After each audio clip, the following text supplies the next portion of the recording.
ആദ്യകാല ബ്രിട്ടീഷ് വിരുദ്ധ കലാപങ്ങൾ പാർട്ട് 1 സന്യാസി കലാപം 18ാം നൂറ്റാണ്ടിലെ അവസാനത്തിൽ ഇംഗ്ലീഷ് ഈസ്റ്റ് ഇന്ത്യ കമ്പനിയുടെ ചൂഷണത്തിനെതിരെ നടന്ന കാർഷിക കലാപമാണ്. ബംഗാളിലാണ് നടന്നത്. നേതാക്കൾ ഭവാനി പഥക്, മജ്നു ഷാ. സന്യാസി കലാപത്തിൻ്റെ പശ്ചാത്തലത്തിൽ രചിക്കപ്പെട്ട നോവലാണ് ആനന്ദമഠം. ആനന്ദമഠം രചിച്ചത് ബങ്കിം ചന്ദ്ര ചാറ്റർജി. 1882 ബംഗാളി ഭാഷയിൽ ആനന്ദമഠം രചിച്ചത്.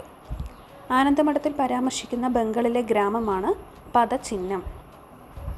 അടുത്തത് നീലം കർഷക കലാപം. നടന്നത് ബംഗാളിലാണ്.